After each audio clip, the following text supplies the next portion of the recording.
Vamos a la palabra del Señor.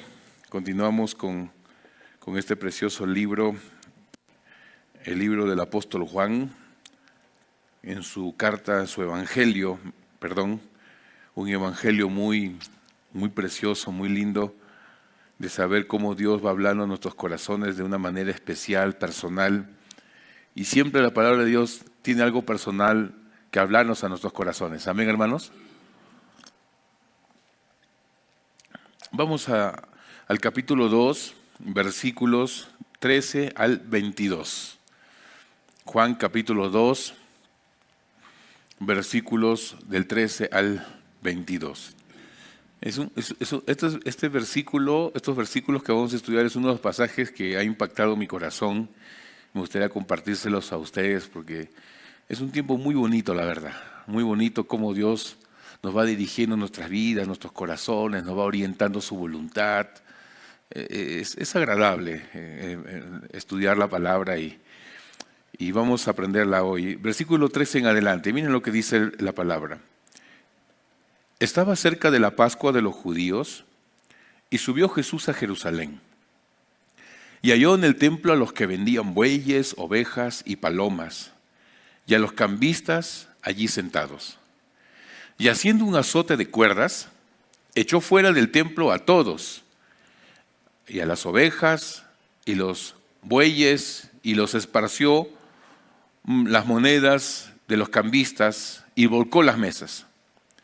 Y dijo a los que vendían palomas: quitad de allí esto, y no hagáis de la casa de mi padre casa de mercado. Entonces acordaron sus discípulos que está escrito: el celo de tu casa me consume. Y los judíos respondieron y le dijeron: ¿qué señal nos muestras ya que haces esto? Respondió Jesús y les dijo: destruid este templo y en 3 días lo levantaré. Dijeron luego los judíos: en 46 años fue edificado este templo, ¿y tú en 3 días lo levantarás? Mas él hablaba del templo de su cuerpo. Por tanto, cuando resucitó entre los muertos, sus discípulos se acordaron que había dicho esto y creyeron la Escritura y la palabra que Jesús había dicho. Muy bien, mis hermanos, el tema de esta mañana se llama el templo, el lugar de la adoración.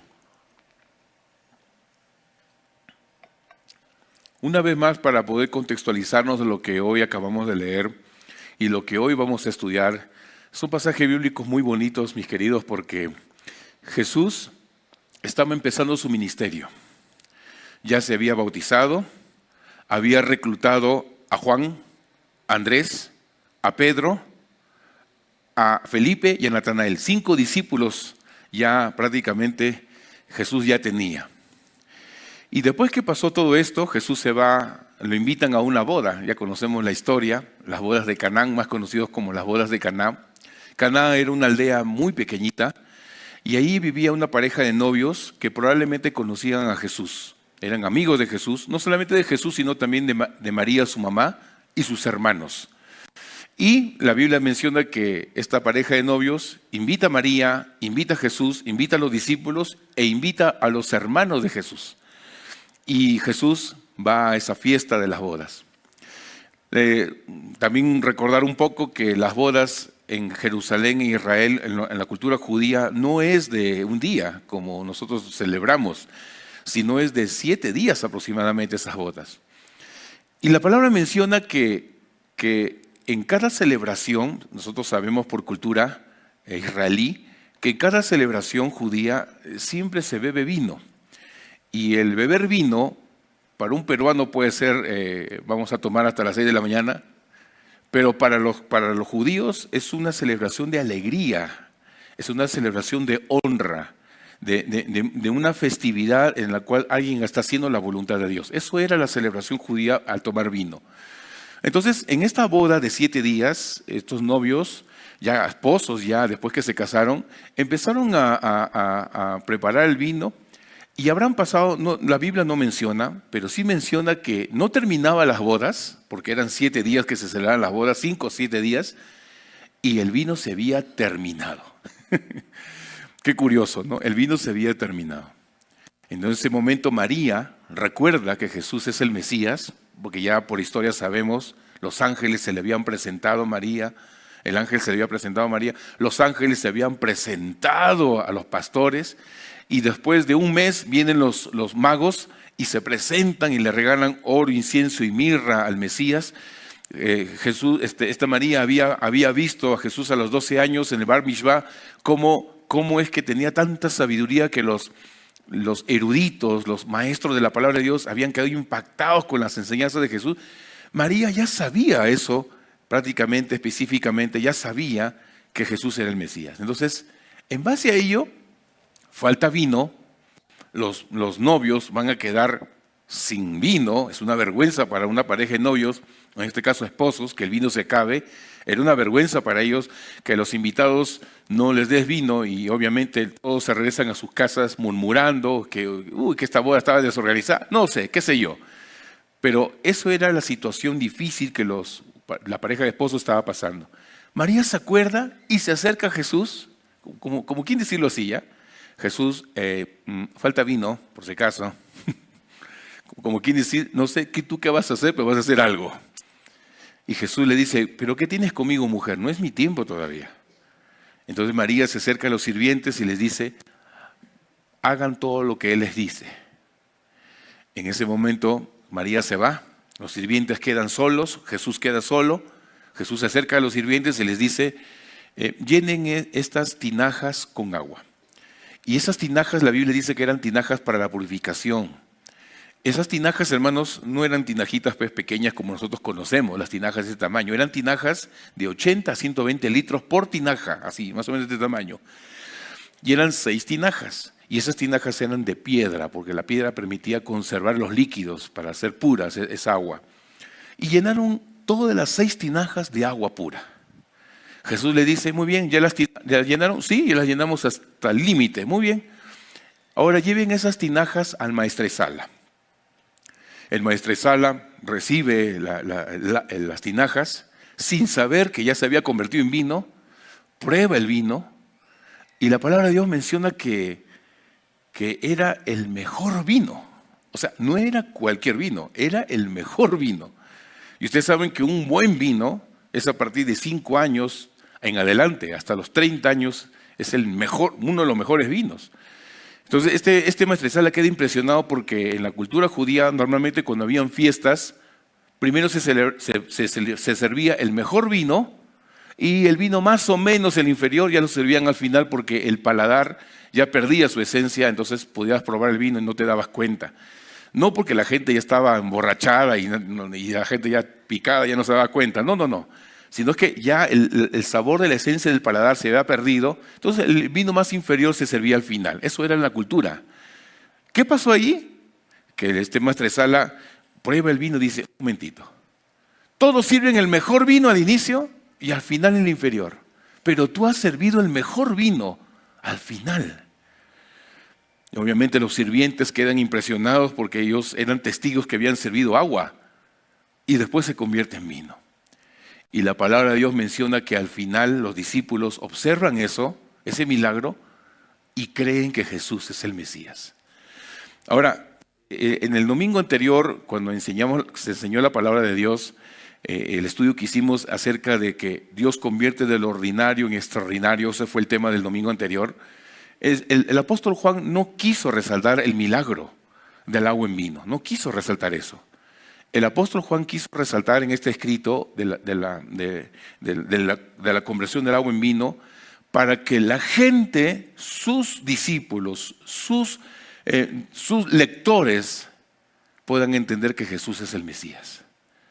Porque ¿quién podría convertir el agua en vino? Nadie, hermano, nadie. Pero cuando Jesús hace ese milagro, los discípulos empezaron a creer que Jesús era el Mesías. O sea, era una señal. Por eso que lo que aprendimos el domingo anterior, Él no resalta el milagro, resalta como señal. Porque para que los judíos puedan entender que Jesús es el Mesías, tenía que haber una señal. Y la señal era esa, convertir el agua en vino. Y mis queridos hermanos, eso fue lo que aprendimos el domingo anterior. Y algo muy bonito. Dios siempre está atento a nuestras necesidades, aunque para los demás puedan parecer insignificantes, si para nosotros es preocupante y nos puede llevar inclusive hasta la vergüenza, como esta pareja de esposos que ya estaban a punto de quedar mal con los invitados, Jesús interviene. Y esto es algo muy bonito, hermanos, porque aún el Señor en las cosas tan pequeñitas, Él también está atento a tus necesidades. Yo en el primer culto compartía y se me vino a la mente hoy que yo recuerdo que he estado viajando en mi movilidad y era en la madrugada. Y no sé si les ha pasado a ustedes, hermanos, pero a mí me ha pasado que miraba, sin darme cuenta, a veces uno está manejando, cantando solo, no sé, o con mi familia ahí. Bueno, cuando yo manejo, mayormente mi familia está durmiendo, ¿no? Entonces yo estoy manejando y solo, y me doy cuenta que el tanque está en reserva. Y estás en pleno desierto sin ningún grifo y en la madrugada. Y uno ve y ve que faltan 4 o 5 kilómetros. Ahora, ¿dónde encuentro una gasolinera a esa hora? Y yo oraba al Señor, Señor, por favor, porque si el combustible se me acaba, me quedo ahí estancado y ahora para caminar, ¿dónde conseguir combustible? Y a veces uno ora, hermano, y pasaba las minutos, pasaba 10 minutos, 20 minutos, no encontraba ningún grifo. Y hermano, yo miro el kilometraje de retroceso de reserva y seguía en 4 kilómetros. Ya había pasado 20 minutos. Y digo, Señor, por favor, que no sea. Y en ese momento ya llegó 25 minutos, llegó un grifo, hermano, y miro, y la reserva seguía igual. Yo solamente tenía que decir, gracias, Señor, porque has permitido que este combustible me dure hasta llegar a un grifo. No sé si a usted le ha pasado, pero yo daba gracias a Dios por haberme abastecido y no quedarme en el camino, ¿no? Porque a veces uno se le puede pasar en las carreteras cuando uno viaja. Hermano, y a veces por esas cosas que uno decía, pastor, que por eso va a orar. Hay que orar por las cosas espirituales, hay que orar por el ministerio, hay que orar para la familia, hay que orar para que el reino de los cielos se extienda. Sí, el Señor escucha nuestras oraciones, pero aún los detalles tan pequeños que para muchos puede parecer insignificante, si usted ora a Dios, hermano, el Señor interviene. ¿Cuántos dicen amén, hermano? Y esto es algo muy bonito, por eso que usted, mi querido, cuando usted invita al Señor en sus celebraciones y el Señor Jesús está presente, siempre hay algo que marca la diferencia. En este caso, esta pareja de novios que invitó a Jesús sin saber del milagro, él invita a Jesús, el vino se acabó, pero el Señor Jesús intervino. Y también puede suceder en nuestras vidas que cuando se acaban nuestras fuerzas, hermanos, cuando se acaban nuestros momentos difíciles, que vemos que ya no podemos más, tantos momentos difíciles que ya no damos con más de fuerzas, el Señor Jesús siempre interviene para renovar nuestras fuerzas. Que de lo imposible, Dios lo hace posible. Cuando solamente se lo pedimos. De lo ordinario, Dios lo convierte en extraordinario, hermanos, para que nosotros creamos que Él es el Hijo de Dios. Y que el Señor siempre está atento a tus oraciones, por más insignificantes que parezcan, el Señor las escucha, hermano. Y siempre está interviniendo cuando usted en ese momento esté en una alarma, en una emergencia. El Señor siempre interviene. Amén, hermanos. Después que pasa esto, hermanos, ya todos regresan a sus casas, todos celebraron un tiempo muy bonito. La palabra de Dios menciona que pasan algunos días y estaba cerca la Pascua. Vamos por favor al primer punto. Versículos 13 y 14, la situación en el templo. Estaba cerca la Pascua de los judíos y subió Jesús a Jerusalén y halló en el templo a los que vendían bueyes, ovejas y palomas y a los cambistas allí sentados. Entonces, ¿qué pasa? Ya después de este tiempo de las bodas de Caná, de todo lo que había pasado, muy bonito, todos estaban contentos, habían regresado a sus casas. Allí nomás estaba la Pascua de los judíos. ¿Qué es la Pascua de los judíos, mis hermanos? La Pascua de los judíos es una celebración, una de las 7 celebraciones, fiestas judías que existen en las leyes de la Torá o del Levítico.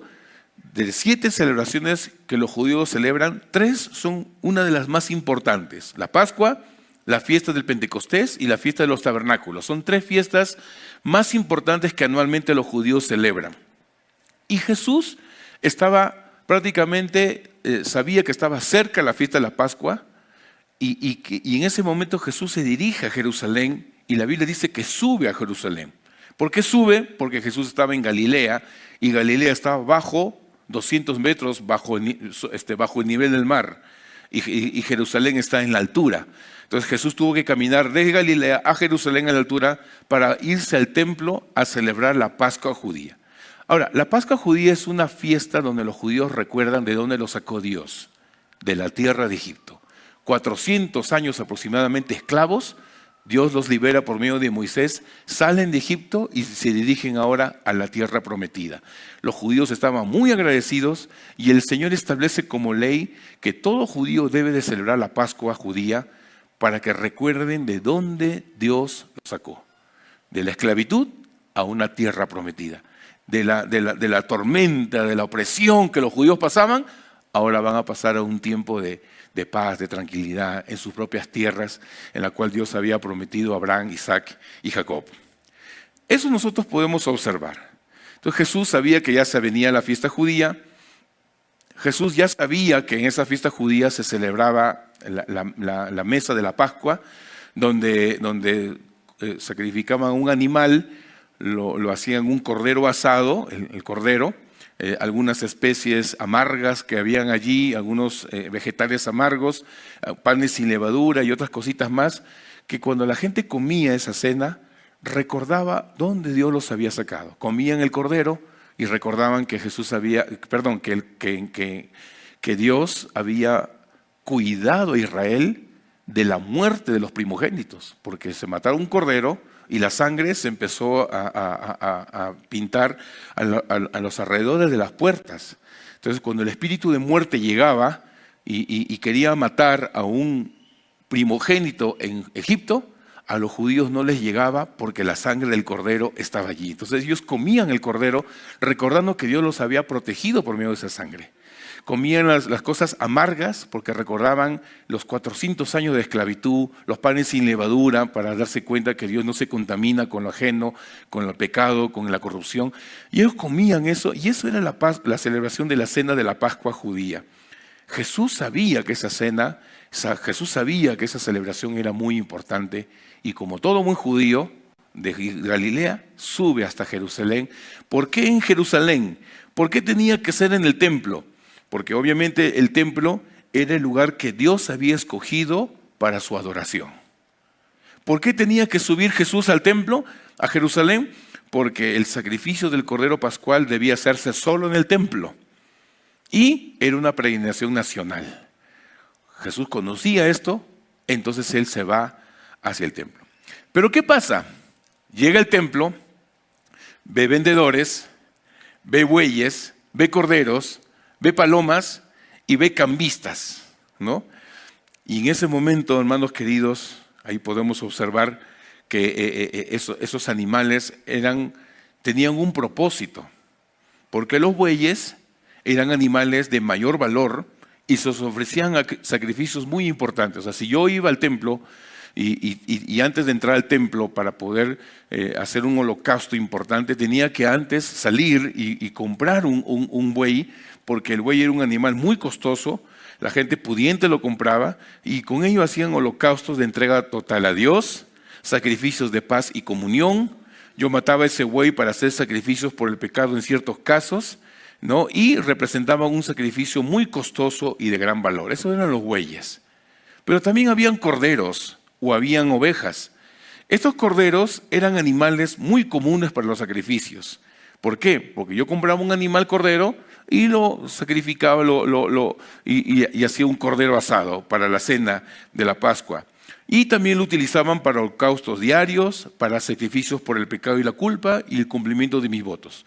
Yo decía, Señor, hoy yo te prometo en este año hacer esto. Sacrificaba un cordero, lo presentaba en el templo y el Señor lo recibía para yo poder cumplir a futuro todos mis votos.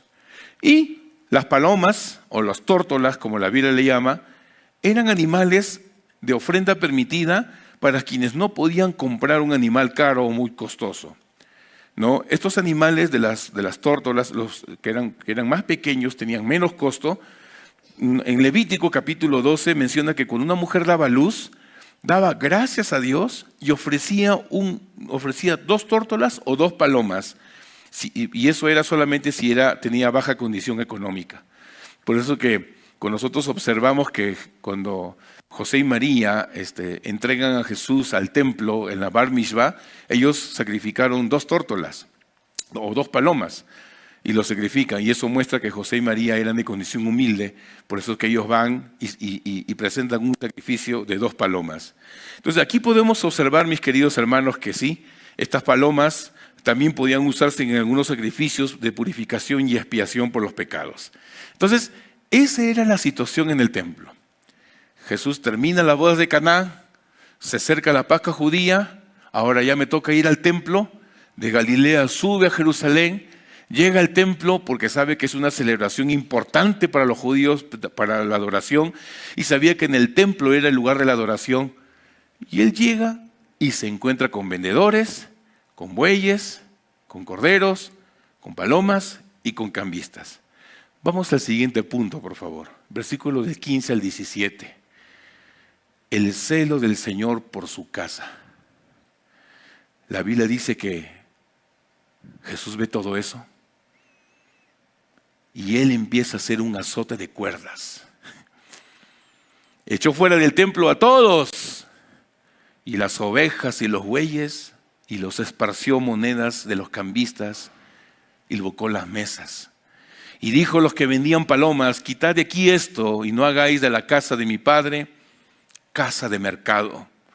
Entonces se acordaron sus discípulos de que está escrito: el celo de tu casa me consume. Mis hermanos, aquí podemos observar que la palabra de Dios menciona que cuando Él llega al templo, hace un azote de cuerdas.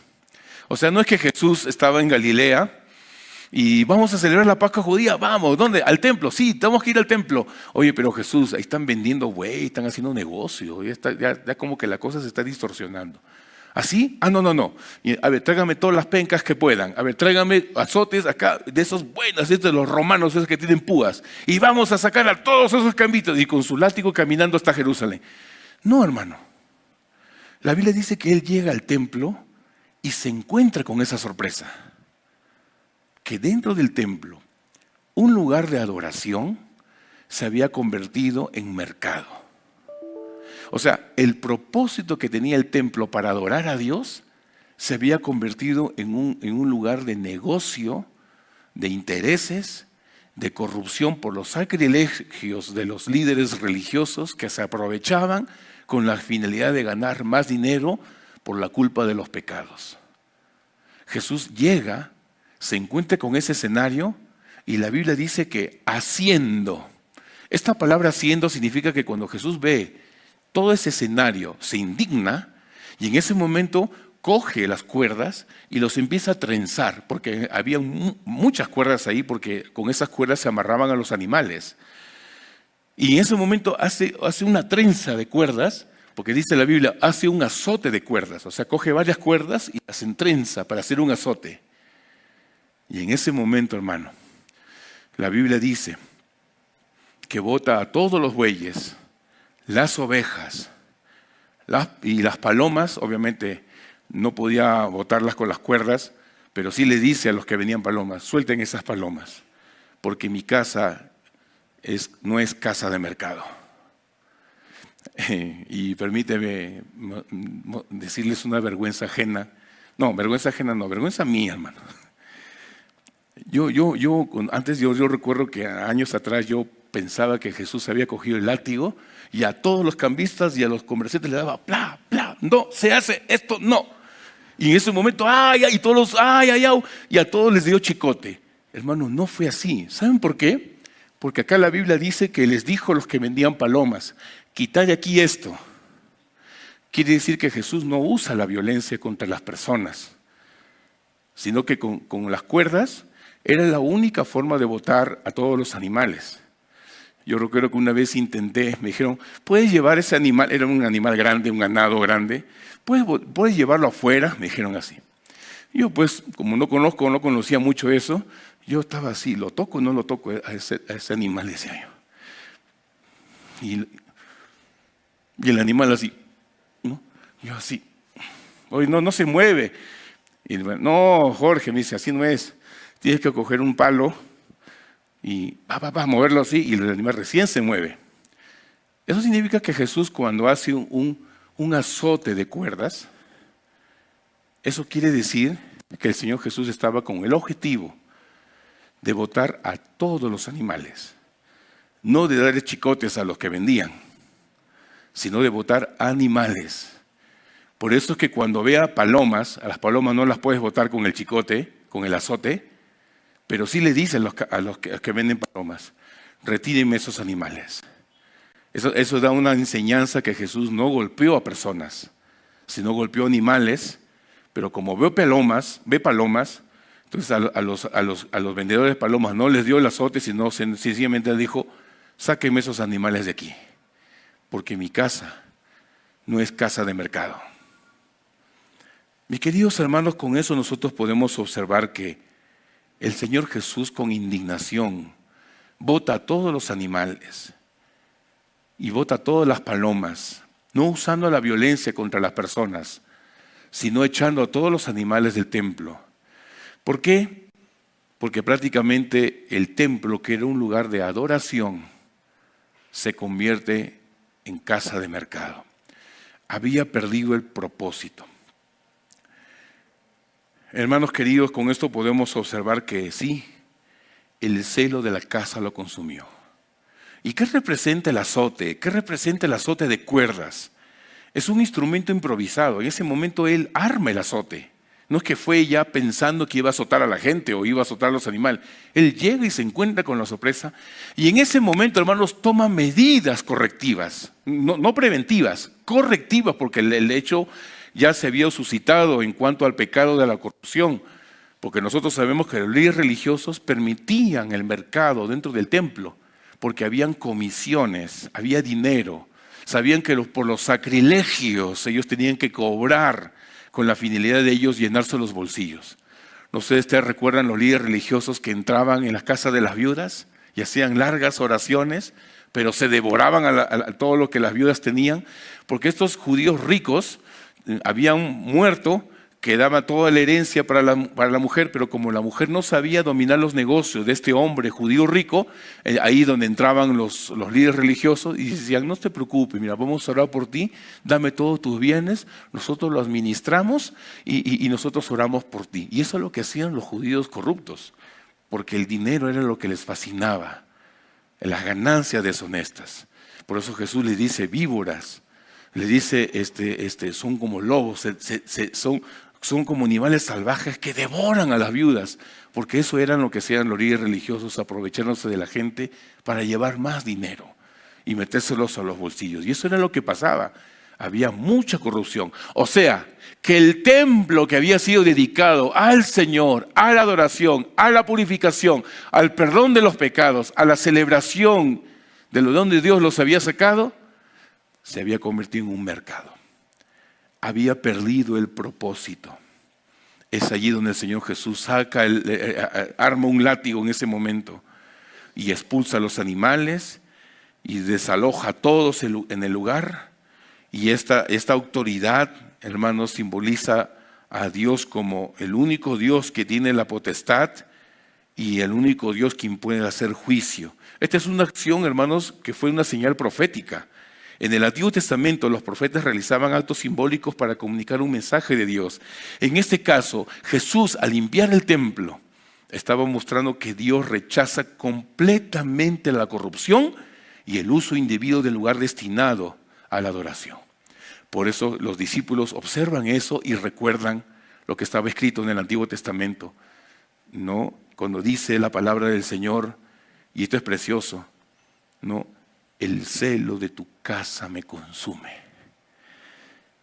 Amado hermano, la expresión de celos no se estaba refiriendo a una actitud, diríamos así, de envidia, de como un ser humano como usted y yo podamos tener por ser humanos pecaminosos, sino por un celo por la santidad de Dios. O sea, algo que es dedicado a la adoración, ¿lo estás utilizando para mercado? A eso se está refiriendo. Algo que es para la adoración, ¿lo estás utilizando para tus beneficios personales, para el sacrilegio, para meter dinero en tu bolsillo, algo que es para la santidad de Dios, lo estás profanando. Eso significa profanación, que algo que es santo es utilizado para otro fin que no corresponde a la correcta adoración. Eso es profanación. Por ejemplo, si yo digo, no, discúlpeme, ¿sabes qué? No sé si ustedes ven acá una guitarra, perdón los que están por acá, pero acá sí lo ven. Yo digo, esta guitarra es consagrada a Dios. Yo sé que esa guitarra le pertenece a Dios. Con esa guitarra se cantan alabanzas, se adora a Dios. Entonces viene afuera un metalero. Esos que cantan música media rara y digamos así, satánicas con mensajes distintos y contrarios a Dios. Y dice, un favorcito, ¿me puedes prestar tu guitarra porque tengo un concierto en el pub de acá de la vuelta de la plaza? Y yo digo, bueno, llévensela. Eso significa profanación. Algo que es dedicado a Dios, se cambia el uso correcto para un fin distinto, profano, pagano, inmoral, pecaminoso. Es como que estamos celebrando el Día del Padre y salen acá unas señoritas con vestidos de minifalda y empiezan a bailar una canción de Shakira. ¿Y cómo se sentiría usted, hermano, acá adelante, por el Día del Padre? Jovencitas que empiezan a bailar como Shakira, canciones del mundo, y tú te quedas mirando, ¿cómo te sentirías tú, hermano querido? ¿Qué están haciendo? Esta es la casa de Dios, este es el templo. Tú no puedes hacer esas cosas. Podemos presentar un homenaje al Señor, una adoración a Dios, podemos presentar un especial a Dios por el Día del Padre, pero alineado a lo correcto. Pero si salen acá señoritas bailando como la Shakira, entonces uno queda así, obviamente los carnales van a querer seguir mirando, pero los que son espirituales van a decir, oye, ¿qué está pasando aquí? Esto no es correcto. Ese es el celo santo. Ese es el celo por la santidad de Dios. No, ¿cómo es posible que este piano lo utilicen para esto? Este micro se debe cantar solo para Dios. ¿Cómo es posible que esto está siendo utilizado para cosas paganas que van en contra de la palabra de Dios? Eso no puede suceder. Claro, porque sabemos que son consagradas para Dios. Pero yo le digo algo, mi hermano. Este es un templo de 4 paredes. Pero el mayor templo que el Señor contempla es su cuerpo, su vida, que es templo del Espíritu Santo. ¿Cuándo dicen amén, hermano? Y ese templo no puede ser profanado. Yo quizás puedo ser celoso con esto, porque son cosas materiales. Yo puedo, no, esto es de Dios, por si acaso. Esto es pagano, si es que se usa para otros fines, que tenga que ver con lucro, con la finalidad de llenarse los bolsillos los líderes, no lo sé. Pero ¿qué hay del templo del Espíritu Santo, hermano? Que somos nosotros, que el Señor Jesús lo llama como que somos el templo, y que este cuerpo, estos ojos, estos oídos, esta boca, el cuerpo, las manos, las extremidades, mi cabeza, debe ser dedicado únicamente a la adoración a Dios. No hay otra forma. Por eso que en el libro de Éxodo la palabra de Dios dice, Dios es grande, fuerte y celoso. ¿Y por qué celoso? Porque Él es el único digno de adoración. No hay otra forma, no hay otro motivo, hermano. No hay otra persona a la cual debe ser adorado. El Señor es el único. ¿Cuántos dicen amén? Él es el único, hermano. Pero cuando alguien empieza a profanar este templo y lo usa para otros fines, ahí sí, hermano, este Señor va a coger un chicote y te va a dar. En ese momento hace un azote de cuerdas y empieza a quitar todo lo que contamina, todos los bueyes, todos los palomas, todo. No, un momentito, pero esto es dedicado a Dios. No está mal el comercio.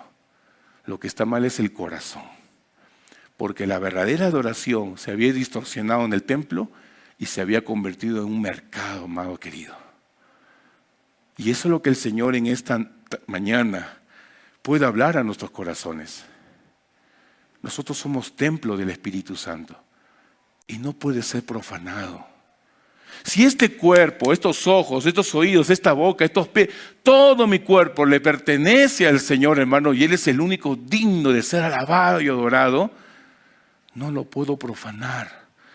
Yo no podía coger estas manos que solamente sirven para servir, para amar, para adorar, y coger este celular y empezar a llamar a mis ex enamoradas, siendo casado, cometiendo adulterio, o mirando pornografía, o por último, haciendo llamadas para coimear, para hacer otra cosa, o usar estas manos o mis pies para correr hacia una fiesta y poner a bailar, o estos oídos que le pertenecen a Dios, que es templo del Espíritu Santo, y prendo una grabadora, un equipo de sonido y me pongo a escuchar música del mundo. No encaja. Este cuerpo es templo del Espíritu Santo, por lo cual solo a Dios debe ser adorado. Cuando dicen amén, hermano. Por eso dice, el celo por tu casa me consume.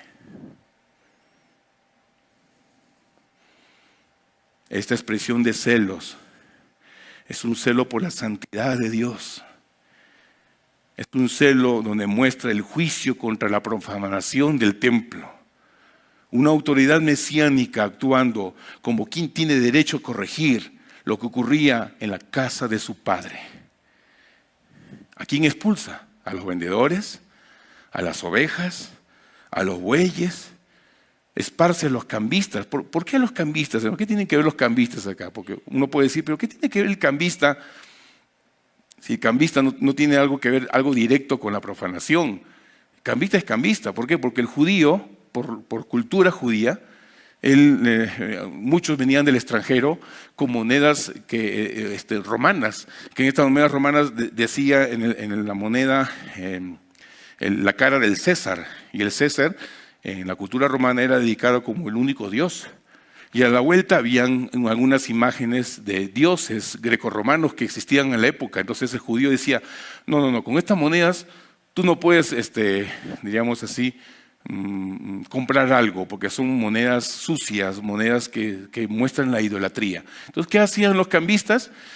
Te cambiaban shekels por monedas romanas. Entonces, con estas monedas hebreas, con estas yo recién te puedo considerar que puedas comprar un buey, un cordero o una paloma.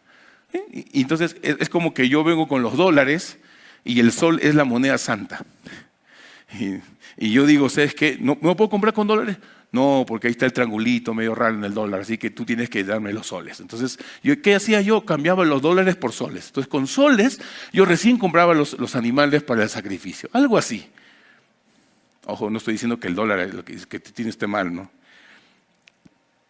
Pero para lanzar una ilustración. Y Jesús, aún a estas personas que supuestamente eran indirectas a la profanación, también estaban metidos en el saco. A todos los sacó, hermanos. A todos. El celo por tu casa me consume. Una declaración de su relación única que Dios tenía con su Hijo. Una declaración única que el Hijo tenía con su Padre. Una afirmación de autoridad para corregir lo que sucedía en el templo. Una enseñanza que el templo pertenece solo a Dios. No a los sacerdotes, no a los comerciantes, no a los líderes religiosos. Esta palabra mercado se refiere a un lugar de compra y venta, el centro de los negocios. Jesús no está condenando, hermano, el comercio en general. Lo que Jesús nos está enseñando es que vender o comprar sea pecado cuando se profana lo que verdaderamente tiene un correcto propósito. La adoración había sido desplazada por el negocio. El templo, que era destinado a la oración, a la comunión con Dios, se había convertido en un lugar donde predominaban los intereses económicos. La religión estaba siendo utilizada para obtener ganancias. Por eso que en el libro de Mateo, el Señor Jesús dice en capítulo 21, versículo 13, escrito está, mi casa de oración será llamada, pero ustedes la han hecho cueva de ladrones. En Marcos 11, 17 dice, ¿no está escrito, mi casa será llamada casa de oración para todas las naciones?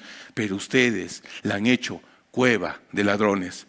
Y en el libro de Lucas 19:46 nos dice, escrito está, mi casa es casa de oración, mas vosotros la habéis hecho cueva de ladrones. En Mateo, en Marcos y en Lucas, en los 3 evangelios sinópticos menciona cueva de ladrones, porque Jesús sabía las intenciones del corazón.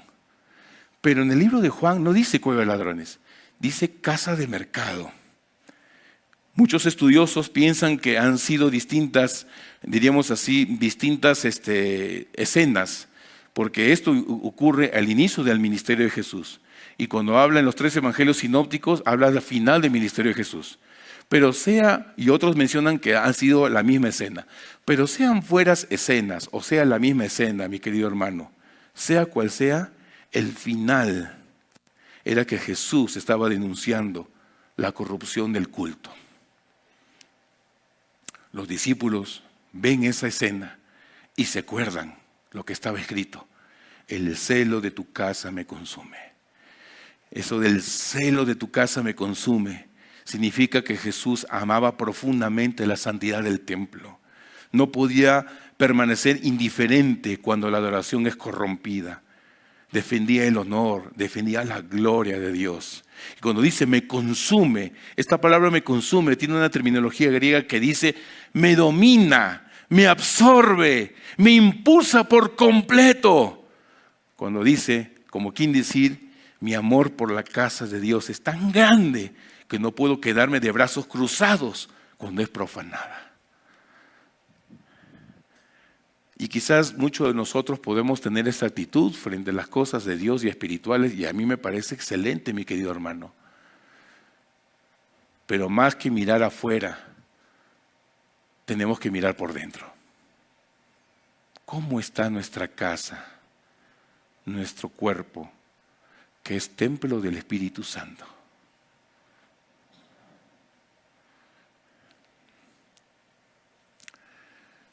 Los comerciantes no estaban haciendo algo malo por vender animales en sí mismos. El problema es que permitieron que el negocio se desplazara con el propósito del templo. De la misma manera, hermanos, hoy es posible que las cosas legítimas ocupen un lugar que le corresponde a Dios.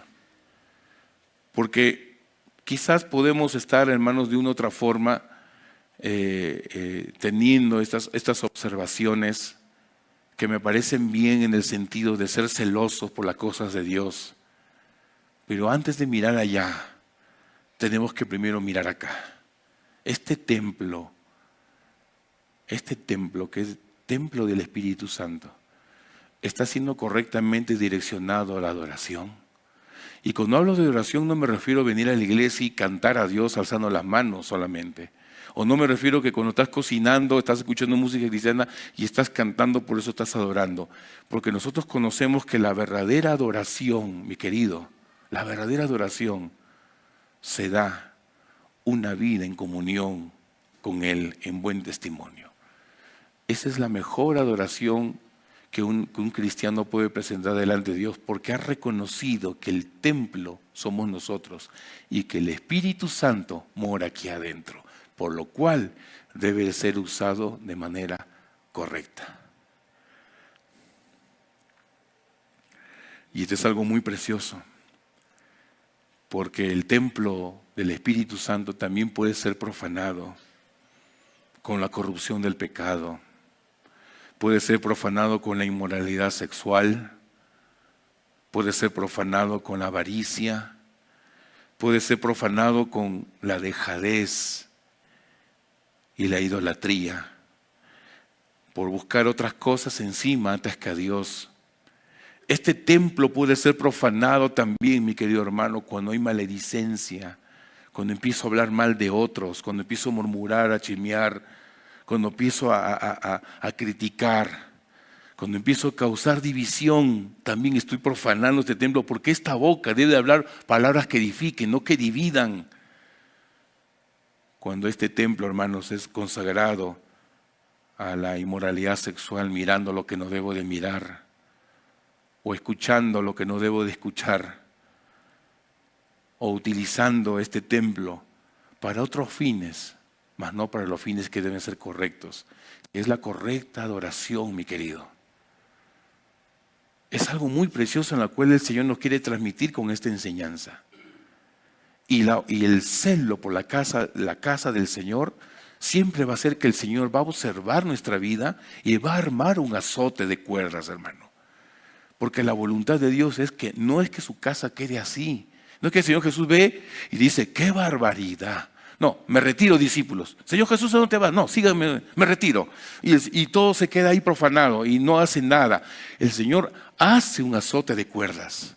¿Qué quiere decir? Que Él de manera intencional siempre va a buscar limpiar nuestras vidas. Amén, hermanos. Y cuando Él limpia nuestras vidas, entonces el templo que había sido usado para la corrupción, ahora se convierte en ser uso para la adoración. Solo un templo limpio, solo cuando los bueyes, los corderos, las personas corruptas, todo lo que ha ingresado a mi vida es sacado fuera, vale decirlo así, se ha echado fuera, solo así el templo nuevamente vuelve a cumplir su función original, que es la adoración. Entonces, cuando yo empiezo a andar en mi vida y me empiezo a dar cuenta de que algo está impidiendo que el templo pueda cumplir su función, y el Espíritu Santo me dice, Jorge, un momentito, yo moro aquí, no puede ser profanado por el pecado. Digo, Señor, perdóname, límpiame. Yo sé que ya no puedo matar un cordero para ser limpio otra vez, pero el Cordero de Dios sí vive acá en mi corazón y le puedo decir, Señor, de esta manera yo te pido, por favor, límpiame. Te necesito. Yo quisiera que este templo todos los días esté en renovación en el Espíritu Santo, porque debe ser consagrado a Dios. Y ojo, mi querido, no lo estoy diciendo como algo imposible, porque si el Señor lo dice en su palabra es porque sí se puede. Dios no nos puede pedir algo que usted y yo no podamos. Sí se puede, solo con la gracia de Dios. Y cuando la gracia de Dios determine en mi cuerpo a ser limpiado, entonces mi cuerpo se empieza a convertir en un instrumento de adoración, porque he entendido que es un instrumento, un lugar exclusivo para la adoración. Para terminar, en el versículo 18 al 21 podemos observar que Juan recalca la señal del Mesías y dice, y los judíos respondieron y le dijeron, ¿qué señal nos muestras ya que haces esto? O sea, como quiere decir, ¿qué autoridad tienes para votar a todo aquí? Causar desorden o sacar todos los negocios que hemos nosotros considerado aquí. Y Jesús responde y les dice, esta señal les voy a dar. Destruyan este templo y en 3 días lo levantaré. Y ellos le responden, los judíos les dicen, en 46 años fue edificado este templo y tú en 3 días lo levantarás. Pero el Señor se refería a su cuerpo. Hermano, solo un corazón incrédulo no puede darse cuenta de las cosas espirituales.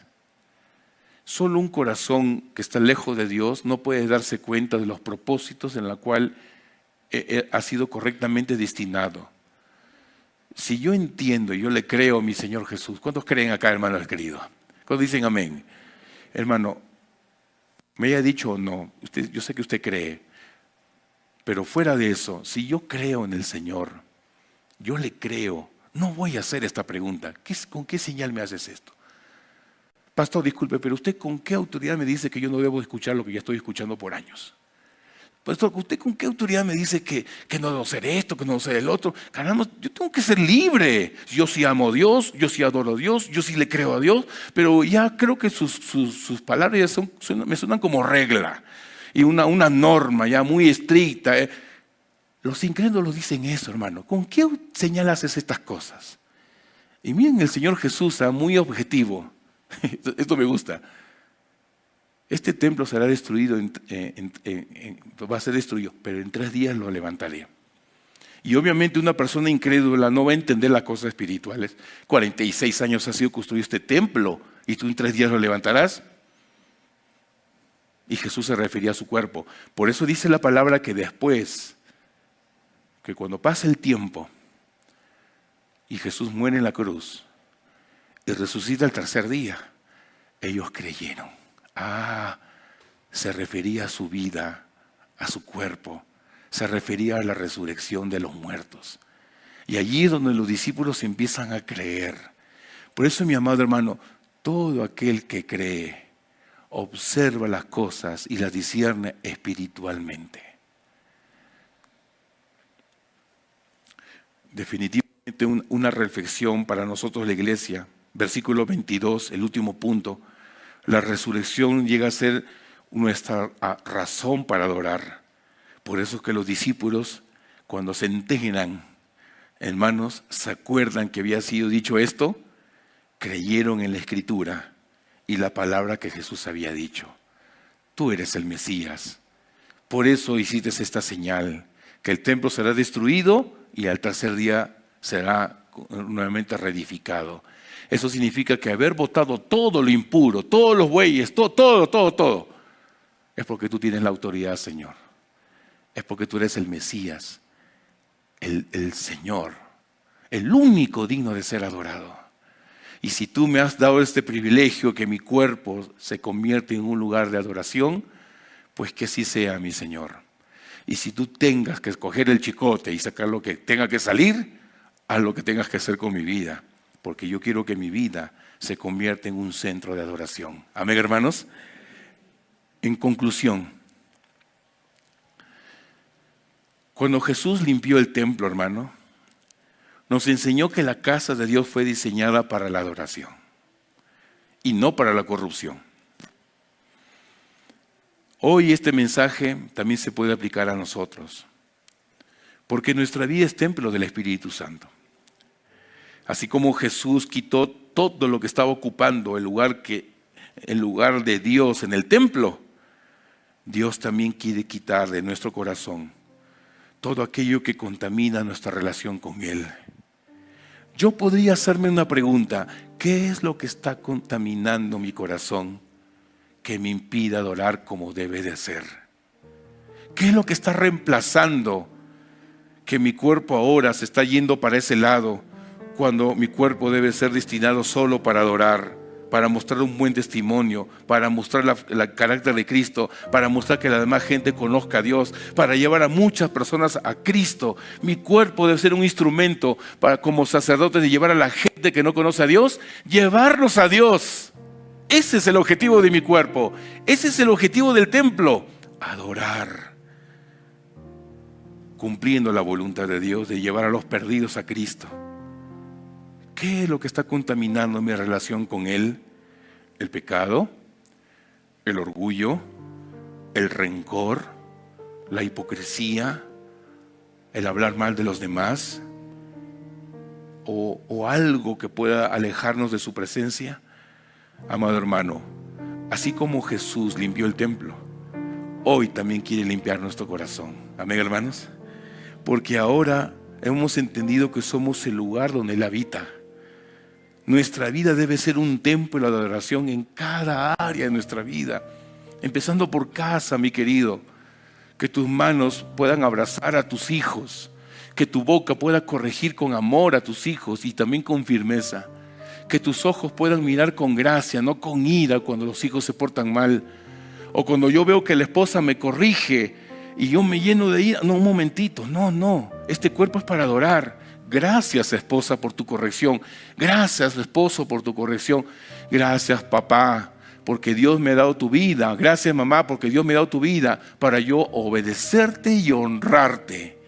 Porque este cuerpo debe de adorar, no para usos corruptos, sino para usos legítimos, que es la adoración.